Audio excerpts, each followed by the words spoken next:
下，这千年太岁乃是突厥可汗的长子阿史那都进献的。臣弟借花献佛，恭祝陛下万岁，龙体圣安。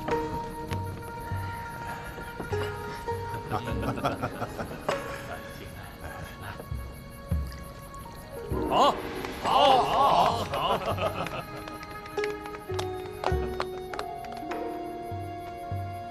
这样的宴席着实让人烦闷。你大可不必来。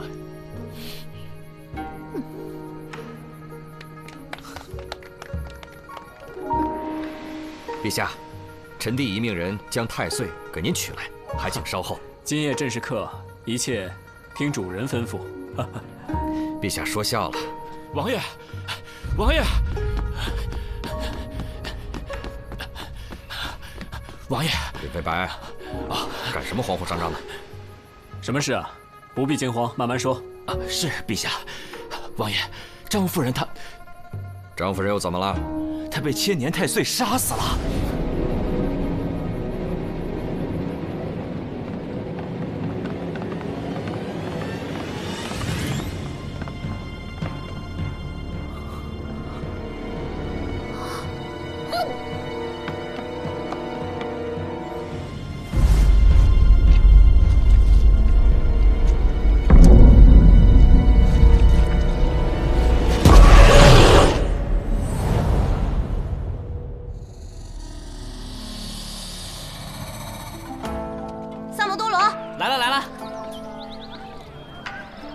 说吧，我家那口子最近有没有和那个小骚货来这吃饭？5文钱包打听。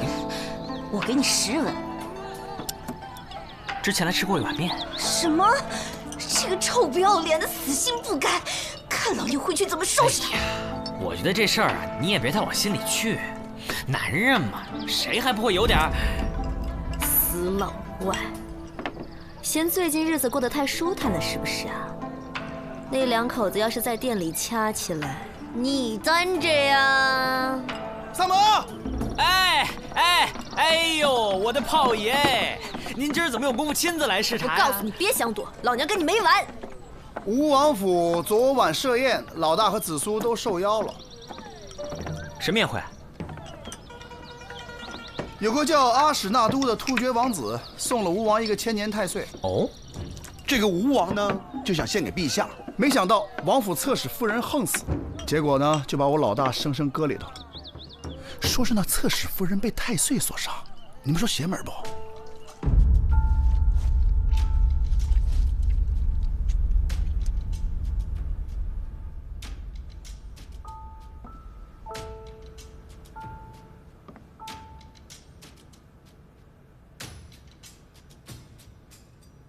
李少卿，你能替本王查案吗？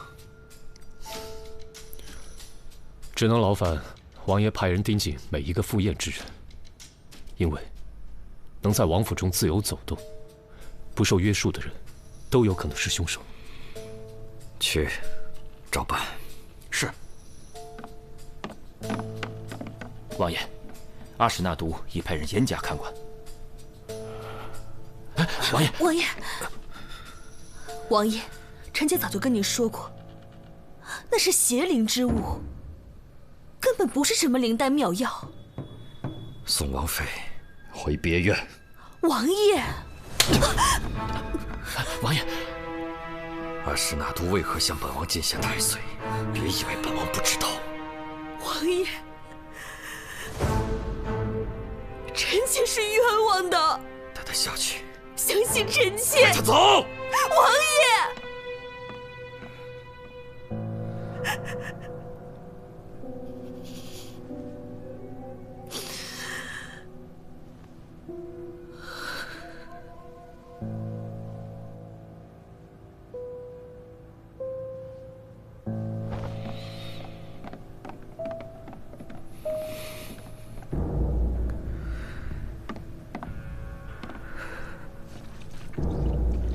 李少卿，这件案子就拜托你了。飞白，他会协助你们的。是，下官定当竭尽所能。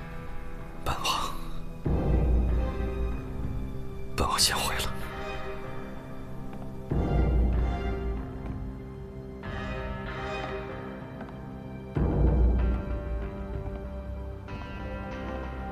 李少卿，这个库房四面都没有窗户，我们派了4个仆人把守，2个时辰换一次。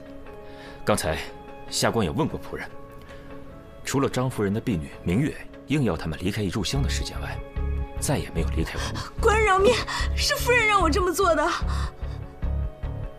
什么意思？夫人近来体弱多病，之前听说太岁有延年益寿、永葆青春的功效，便动了私心来偷吃，因此她叫我支开仆人，自己偷偷来到库房。哦，小的记得，王妃之前劝过张夫人别打太岁的主意，2人为此发生争执。后来还是令长史过来将2人劝好的。啊，确实如此。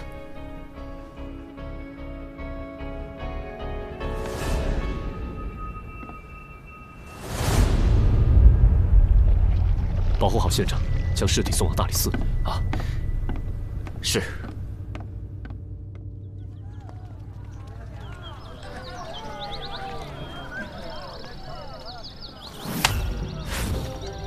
让萨摩跟我去办案。他是你大理寺的人，还是我凡社的人？反正你店里生意也不怎么好。哪只眼睛看见我店里生意不好啊？开个价吧。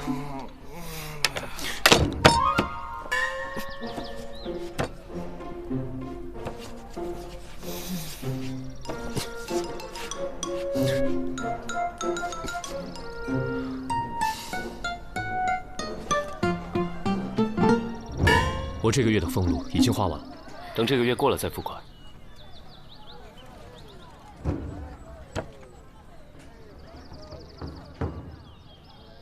3份利，成交。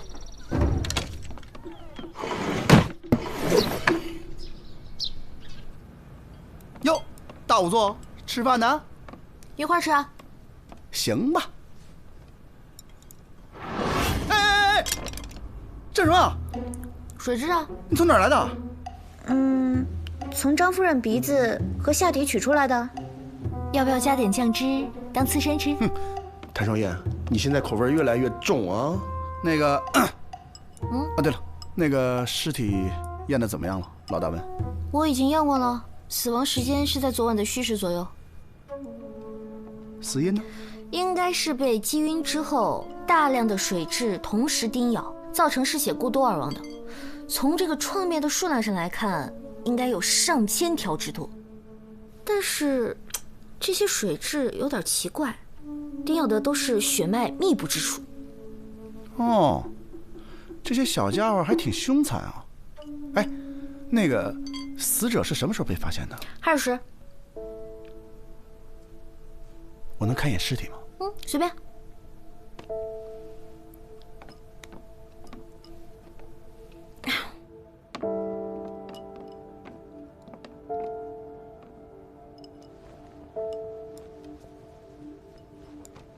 那个，你先吃饭啊，一会儿让老大他们过来看。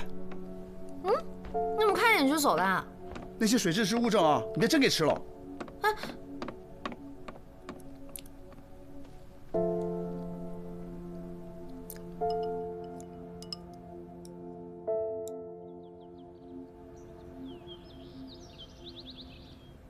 王爷，听说当天宴会开始前，您与令长史独处了1个时辰。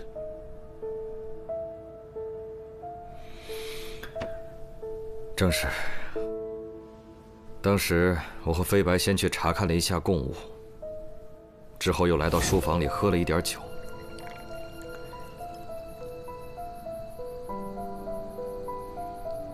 谁知道本王困意上来，便让飞白看着时辰，小憩了1刻钟。王爷是什么时候睡的？下官记得应该是戌时3刻。没错，本王当时还特意看了一眼漏刻。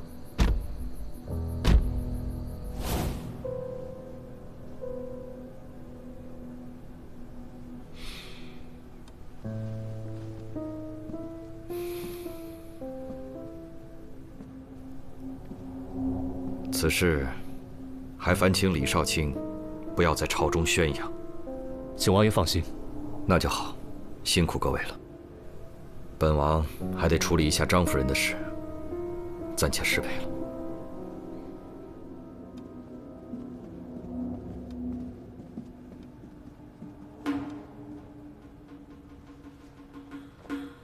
吴王点儿真背啊！你看这吴王呢，年轻的时候就死过2妾，这人呐有权有势有啥用呢？所以，废话那么多。听说现在嫌疑最大的是王妃，有杀人动机吗？没错，她是外域人，御赐的大婚。自从侧妃张夫人入了王府后，深得宠幸，此后王妃便一直幽居在流霞别院。与其说别院，倒不如称其为冷宫，更为确切。那咱便去会会这个被打入冷宫之人。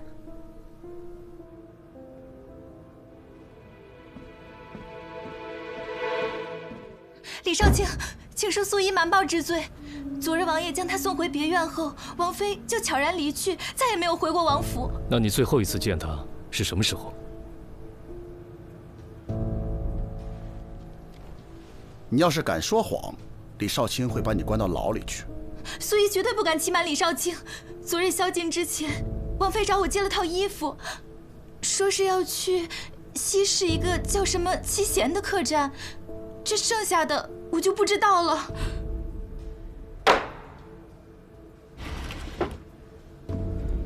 那女子和一个突厥男人在房中大吵大闹，折腾了一晚上。之后他们2人还出去过吗？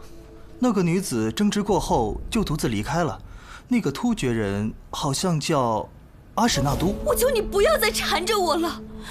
云舒，我这就带你回突厥。我们已经不可能了。你肯定有难言之隐，你告诉我。没有，我以为人妇。阿史那都，你别再逼我了，这不是爱，是占有欲。可是我爱你啊！我就听到这些。有发现吗？没什么有用的东西留下。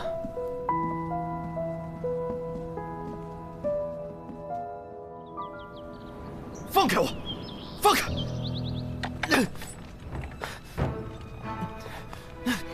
本王是被冤枉的。本王没有杀人。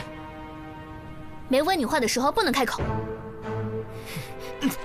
案发后，王妃换了婢女的衣服前去找过你。没错。她为何要去找你？我和云舒多年前就已经相识了，而且早在她被你们皇帝赐婚之前，我们就已经私定终身了。在七贤客栈，我想让她跟我走，可是云舒。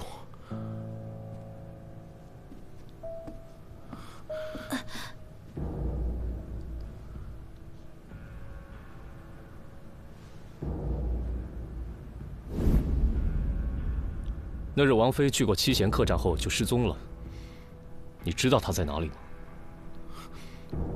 她不见了。难道不是你伙同王妃一起杀了张夫人吗？那个什么张夫人，我见都没见过，我为什么要杀她？这次来大唐，我只不过想把云舒带走而已。你们一定要找到云舒，求你们了，求你们。把他押下去吧。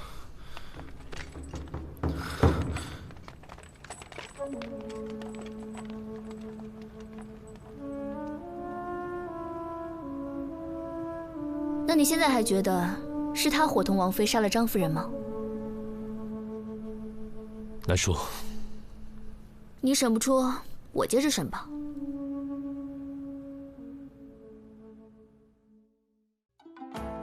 彼黍离离，必稷之苗。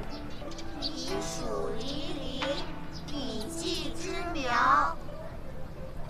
行迈靡靡，忠心摇摇。行迈靡靡，忠心摇摇。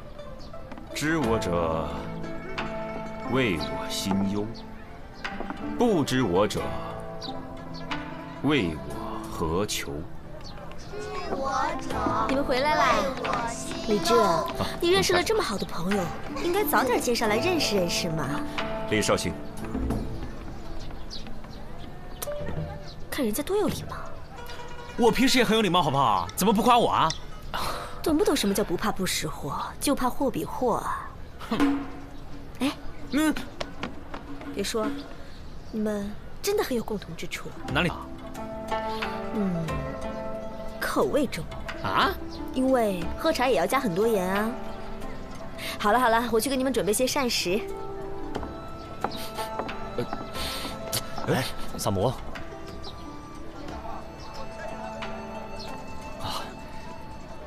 李少卿，你这个香囊戴很久了吗？萨摩，令长史，那个萨摩多罗有点奇怪的癖好，见谅啊。你这个香囊哪儿来的？这个香囊是我在西市胡商那儿胡乱买的。这个里面的药物可招虫子了，建议你不要再带了。是吗？来给我。难怪我最近老招虫子。令长史，你是查到什么了吗？啊，回李少卿。飞白从素衣口中得知，王妃有一个妖赘，一直舍不得离身，但如今却留在了梳妆台里。此事略有蹊跷。这玉坠有什么来历？玉坠是王妃出阁之前便有的，花纹特别。有什么特别啊？啊，一看便是突厥之物，而且阿史那都也有一个。令长史跟突厥王子关系很好吗？啊。我二人此前算是点头之交。他被捕之后，吉隆可汗震怒，派10万大军驻扎我边境，逼大唐交人。倘若不交出突厥王子，他们便要派兵南下。这案子再不破，恐怕两国交战在所难免啊！萨摩，我们一起重回命案现场。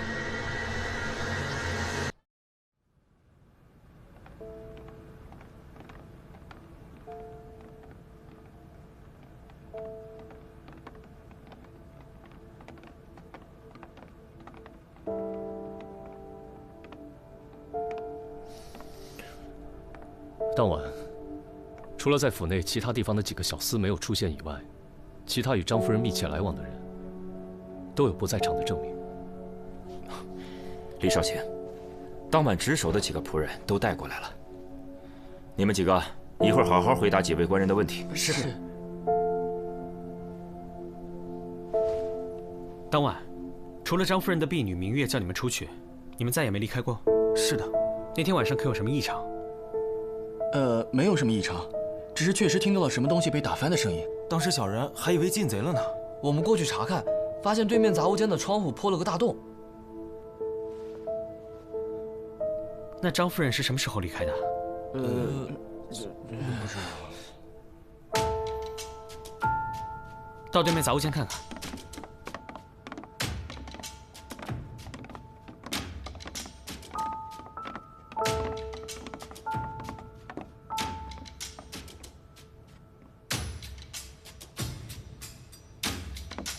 令长史，你带仆人先下去吧。李少卿有何吩咐，尽管唤我便是。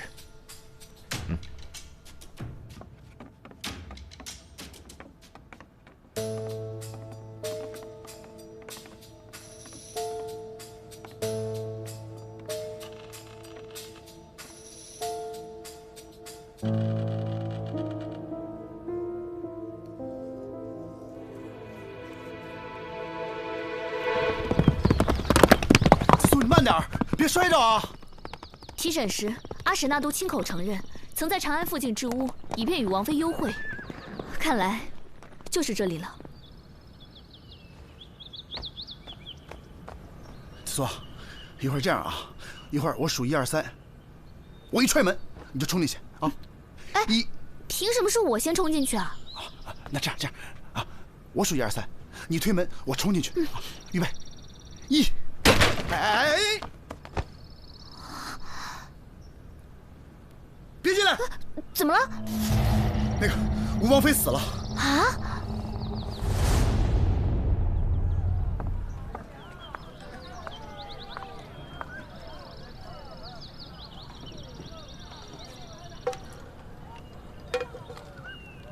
去哪儿了？查案。子苏和3炮托人带了个口信，说他们在一个叫什么的地方发现了吴王妃的尸体。有详细位置吗？地图。给我。这种钱你也赚？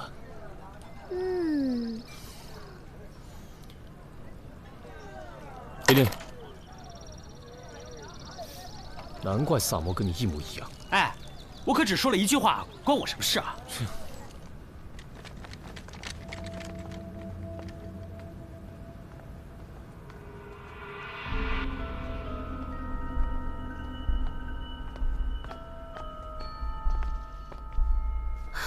死者死前曾被绑在了椅子上，导致手腕、脚腕处有紫色的淤青。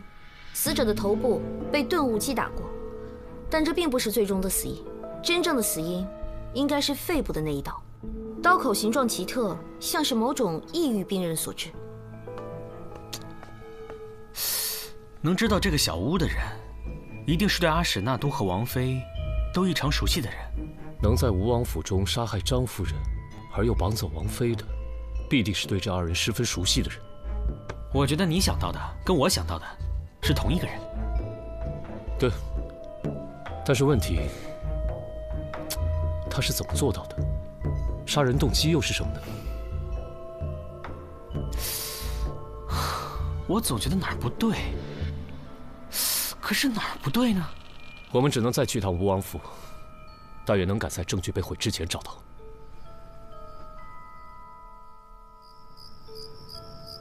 当时他们二人就在这个房间里喝的酒。没错。中途可否有人离开过？并没有，除非他二人串通，制造假的不在场证明。哎，你们看，这吴王就是财大气粗啊，这漏客都是用酒做的。喏。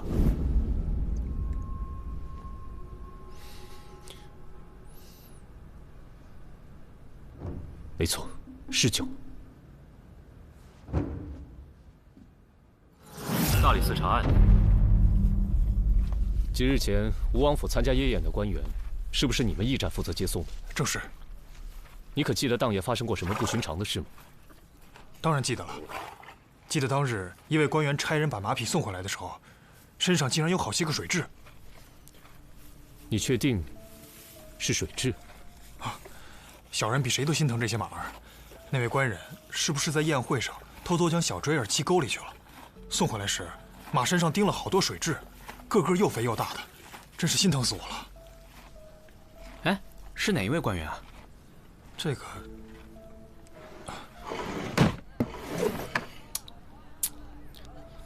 不是，老大，你们到底是发现什么了呀？这陛下给了3天的期限，马上就到了。咱咋还在这喝茶呀？如今已经能破了他的不在场证明。杀人动机究竟是什么呢？这有什么是什么的呢？杀人动机无非就2点：一，钱杀；二，情杀。前者关系到利益，后者关系到情感。钱虽不算多，但是它够用啊。情，他与这2个女子也很难有感情纠葛。老大。这情杀又不一定非在男女之间。哎，你们还有心情在这儿喝茶？不是说给你们限制的时间已经到了吗？就这几天啊，突厥士兵已经袭击了一个小村子。放话说，倘若阿史那都那儿有1根毫发损伤，他们将一路南下。哼，你还笑得出来啊？三胖，你真是个断案高手，案子破了。我知道动机是什么了。我破的案。这个案子从一开始就指向阿史那都，一旦阿史那都被杀，突厥和大唐的战事就在所难免了。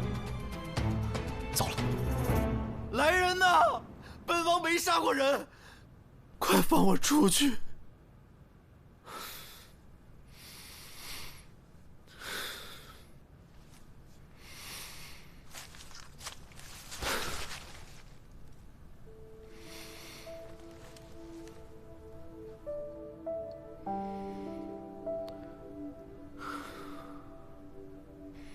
云舒，你放心吧，待我从这里出去以后，我就去找你，把你带回突厥。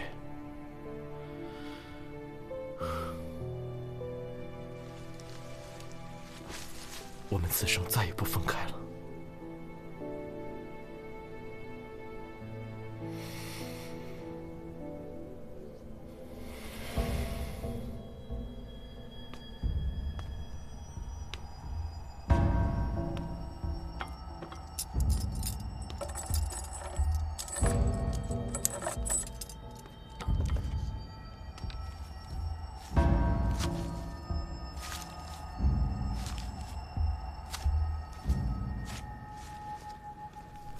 王子，您的饭来了。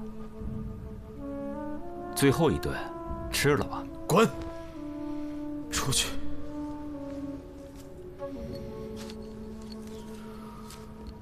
那您喝点水吧。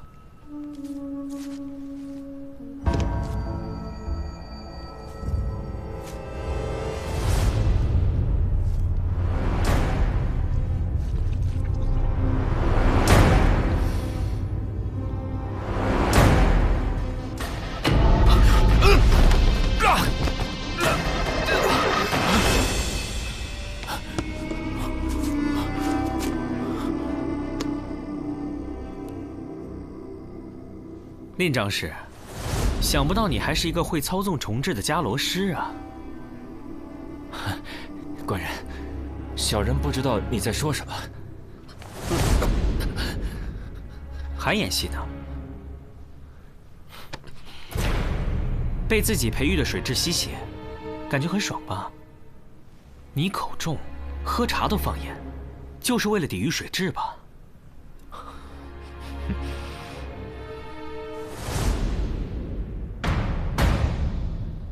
你们这是血口喷人！别忘了，夜宴当晚，下官可是有不在场证明的。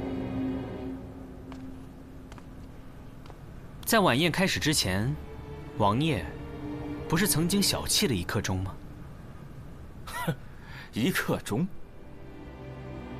吴王府的书房到仓房的路上，来回便不止1刻钟，我有何时间作案？把东西抬上来吧。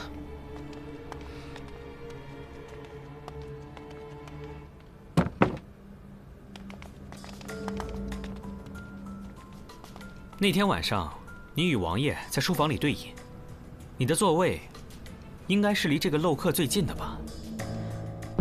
你在事先带来的酒里就动了手脚，让王爷昏昏欲睡，主动提出小憩。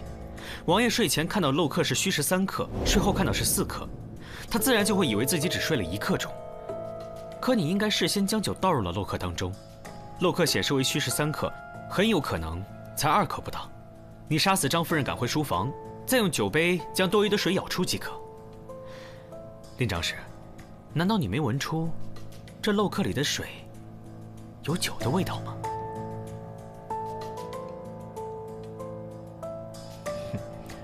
我不知道你在胡言乱语些什么。仓房对面的储物间里有个蜡烛制作的岩石机关，丝线的一头绑有重物，时间一到，蜡烛点燃丝线，重物自然就会将窗户打破。我曾经问过吴王妃的仆人，当时也是令长史告诉张夫人这个太岁的奇妙之处吧。而张夫人果然信以为真，以为吃了太岁，她就能够延年益寿、永葆青春。这是世间女子的贪念。你和张夫人约定好了作案的时间和步骤，你先去了对面的杂物间做好机关，然后张夫人命明月将看守支开后，你们便可以趁机潜入库房。当张夫人正欲享用太岁时，你趁机将其杀死。而蜡烛机关触发后，看守自然会跑到对面去查看，这样你就有了逃离现场的时机。负责接送官员的一族也告诉我们，宴会当晚，令长史所乘马车的马上发现了水蛭，而且据他们所见，发现的水蛭十分的肥硕，那是迦兰特有的银鞭蛭。这种水蛭需要用人血孵化，吸血极快。你身上随身带的那个香囊，一闻便知是伽罗虫是用来育虫的。你为了伪造太岁吸血的假象，将夫人打晕之后，便驱使大量的银鞭蛭吸张夫人的血，导致张夫人流血过多而亡。说来说去，纯属臆测。我与张夫人平日里素来无冤无仇，我为什么要杀她？你假托太岁杀人，再嫁祸给突厥王子，圣上下令将其收押，如你所愿，突厥必然被激怒而出兵。我推测，吴王妃应该就是看破了你的秘密，才被你残忍的杀害了吧？你说什么？云舒死了？是的，他死在了山谷的那个小屋中。为什么？为什么？告诉我！我那么的相信你！放开！放开！说说吧。王妃无意间发现我与突厥的密信，我只能暂时囚禁她。王妃，只要你乖乖的待在这儿，我一定不会杀你。我不明白，你为什么要这么做？你明白又如何？你这么做，只会引起大唐和突厥纷争。难道兵连祸结，白骨鹿野才是你真正想要的吗？长史，令长史，现在收手还来得及。哼，你跟我说这些有何用？我本来就不是大唐的人。那我问你，张妍妍是你杀的吗？那是他自找的。我只是跟他透露了太岁的功效，可是他贪心啊，非要去偷吃才给我机会的。作为复国大计的一环，他必须死。那我呢？啊，对于你而言，我也只是你的一枚棋子，是吗？那你也肯定清楚，你如果不杀我，我必定会去破坏你的计划。可是我没有选择，我是大唐的子民。王妃，只要你乖乖的待在这里，我绝不会杀你。事成之后，我一定放你走。王妃，放开我！王妃，你为何要逼我？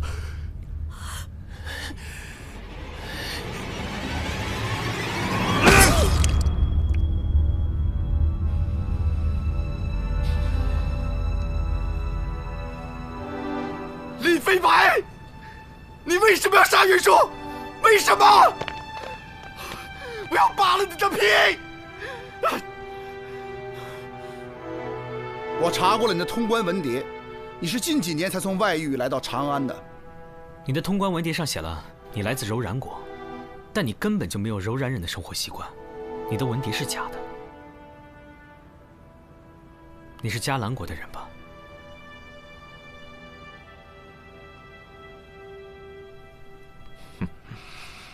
萨摩多罗，别忘了，你也是迦兰国的子民。你忘了，咱们的国是被谁灭的？咱们的家又是被谁破的？啊，是大唐！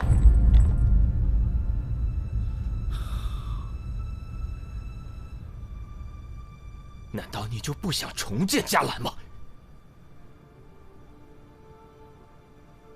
没有国，我们一个个的全都是无主的游魂。唯一能让我活下去的动力，就是重新振兴迦兰国。人早晚都会死的，与其在灭国以后苟且偷生的活着，还不如为复国大业而亡。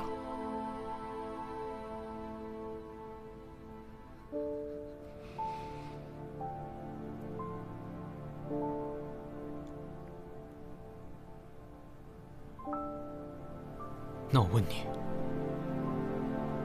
你复国是为了什么？为了什么？为了迦兰逝去的子民，为了在战火中亡故的大哥和母亲。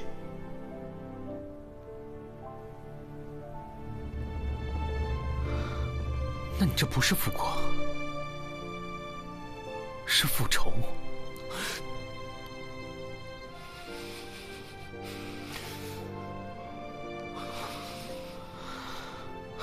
我还记得，我小时候在迦兰过着那种无忧无虑的日子。我也记得，我躲在柴火堆里，眼睁睁地看着我的家人在眼前逐渐消失。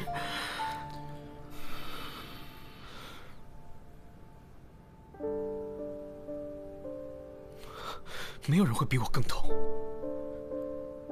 也没有人会比我更恨。我常常在想，难道我们因为我们心里的仇恨，难道我们因为我们所谓的复国，就要去杀掉别人的母亲和大哥吗？就要让更多的人成为像我一样的孤儿吗？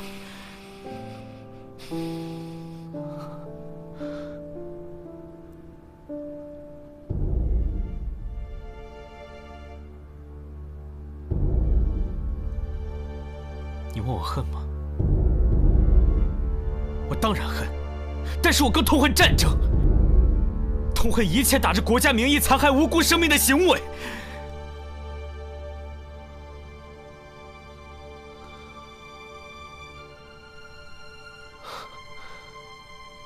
林大哥，不要再执迷不悟了，好吗？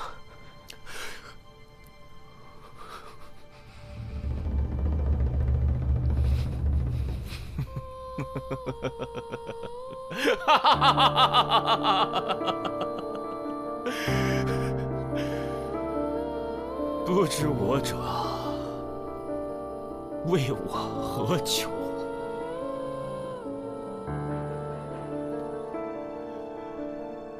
我只恨大计未能如愿，天佑迦兰！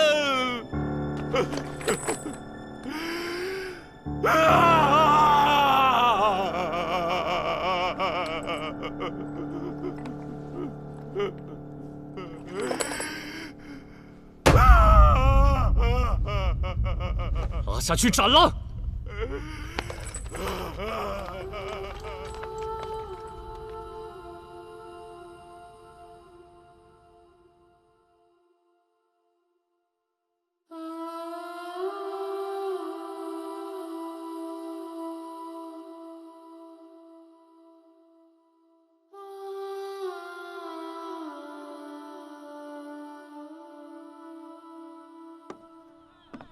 陛下向天下宣告，是吴王妃因擅妒杀害了侧妃张夫人，如今已派人将阿史那都送回了突厥。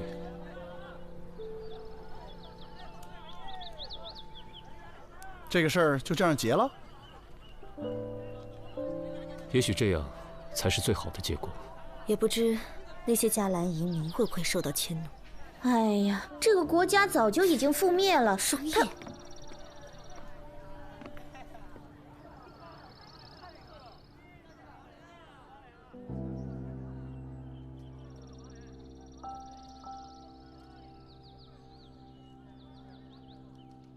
迦兰，也许此生只能在梦里回去了。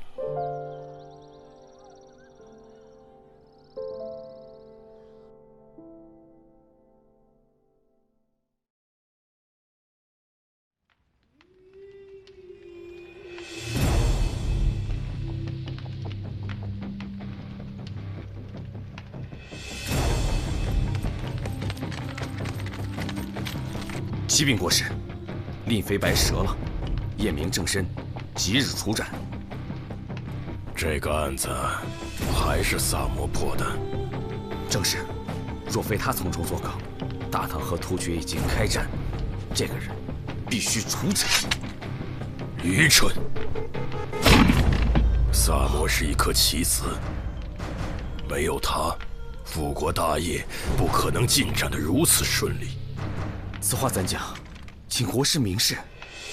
自始至终，萨摩都是我手中利器，替我铲除了无数障碍。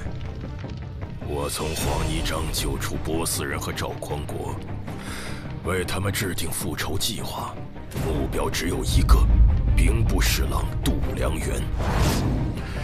萨摩与李治相识不久，不想被卷入朝廷纷争，所以当他意识到赵匡胤假死却未揭穿，我让波斯人服毒自尽，只是想给他们一个由头，尽快结案，好让赵匡胤能伺机刺杀度良源。度良源是朝中最熟悉西线边防的将军，他死以后，大唐西线羸弱，给了我们长驱直入的可能性。国师英明。度良源死后，我安排心腹顶替兵部侍郎之职，遭到吏部尚书的阻挠。随后，大理寺开始调查灵猫杀人案，我派人杀了平康坊的雪儿，把线索引向刘尚书和他堂弟。调查过程中，大理寺发现刘尚书利用职务之便私通胡氏，索要并报一事。刘尚书被迫辞官。那群毛贼原本下药把人迷晕后实施抢劫，户主醒来后会认为是黑豹所为，没想到之后会内讧杀人。萨摩办案时居然敢服毒，让我意识到他对大理寺那些人产生了信任。李治那一刀没白挨。圣恩寺的僧人都是隋朝投诚的老臣，与李渊交好。新皇登基之后，他们惶惶不可终日。我派去搜寻藏宝图的探子被他们杀了。随后，我在朝中释放消息，让李世民对他们心生疑虑，派大理寺介入调查。案发后，虽然有小僧顶罪，但为了化解皇上的疑虑，他们不得不交出藏宝图，以表投诚之意。那张图在押送过程中已派人临摹，相信很快能找到藏宝之处。苏秀才休妻，在我的诱导下，琪琪对苏秀才下了毒，热毒封喉，窒息之际，用刀切割器官，试图求生，却死于刀伤。赵思南伏法后，他爹赵校尉被牵连，空出武备库的职位，自此，长安的武备库便落入我手。走私军械也正是从这一步开始的。在我的安排下，东水村李正率领村民盗窃金库。案发之后，李正充当了替罪羊，掌管金库的太府寺卿被撤职，盯上去的是个庸才，镇不住手下官吏。这个口子一开，朝廷财帛唾手可得。独子惨死，灵堂还魂。在我的诱导下，急于复仇的僧人了凡与杜老太太合谋杀人，被萨摩识破。杜老太太被发配充军，她在长安西南的3000亩山地落入我手，成了我们的驻军点。神头刘芳是我在长安的线人，常年为我提供坊间情报。案发后，萨摩看到了玉佩上的伽罗纹样，开始怀疑刘芳的背景。他居然还记得伽罗圣歌，让我很意外。卜氏怨灵一案，我为冯玉制定了复仇计划，数名高官死于非命，职位空缺。我方有3个4品以上官员入职，大获全胜。保平谷阴兵过路，孟昭复仇也是我安排的。此案让兵部尚书陆明仕途终结，之后顶替他的是顾明章，此人有把柄在我手中，这颗棋子随时可用。刘员外儿子造孽，我为苦主制定了复仇的计划。结案之后，朝廷严查民间麻烦，清除胡商，之后渠道和资源便落入我手。接下来，在新任兵部尚书顾明章的默许之下，大唐的战马供给就由我控制了。杜元山替我走私军械被盯上，只能牺牲他了。他死后，火枭落入法网。多亏萨摩，唯一对我们有威胁的官员也不存在了。邓维曾经治好过天花，这就意味着若有战事，我军就能利用天花作战。在我的诱导下，邓维用我给的药物毒杀了贾仲元。他死后，天花秘术便落入我手，可以在一夜之间让大唐军队彻底丧失战斗力。大唐与吐蕃关系缓和，对我们不利。在我的提醒下，吐蕃国君意识到玄武对李世民犯忌，于是有了之后的连环杀童案。结案后，吐蕃使臣被急召回国，这正是我与吐蕃修好的大好时机。户部林侍郎的案子，重点在那个大秦杨一。之前我高价聘请，遭到婉拒。案发后，他遭到牵连，严禁在长安城行医。我趁此机会将其拿下，为我军培训大批军医。太常寺郑少卿是皇上面前的红人，案发后朝堂上议论纷纷，他被迫辞官，顶其位的是我们的人，能与皇上朝夕相处，随时向我汇报朝堂内外的动向。信鸽能在开战时传达作战信息，但优秀的鸽种可遇不可求。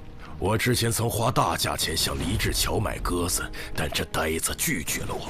于是我便诱导赵雷对他下手，引发了之后的一系列案件。黎志桥落入法网后，他的信鸽都落入我手。麻风病与天花一样，都能成为战时的武器。我派蛇师前往不周村，就是为了找到治疗麻风病之法。结案后，麻风病人的衣物、皮屑和那些沙袋蛇卵都落入我手。皮影师与侏儒复仇，涉案高官陆续横死，再次引发了朝堂震荡。结案后，我方有3名5品以上官员入职，自此我在朝中的布局已出现端倪。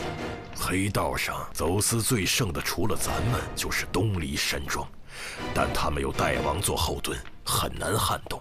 幸亏有萨摩多罗，我才得以铲除东篱公子。此后，东篱山庄也落入我手，彻底垄断了走私渠道。林白案是萨摩离我们最近的一次。结案之后，我紧急撤离了长安西南所有驻军，我方损失了6名将士，愿神保佑他们的灵魂安息。城郊那块荒废的菜地有数个菜窖，是我用来临时存放军械的地方。戏班的人经常在此出没，只能想办法除掉了。木商张某手下有数百名能工巧匠，把他除掉，那些工匠为我所用，就能为我军造出最强悍的工程器械。属下明白了。我安排令飞白做局，是想挑动大唐与突厥的战争，可惜败了。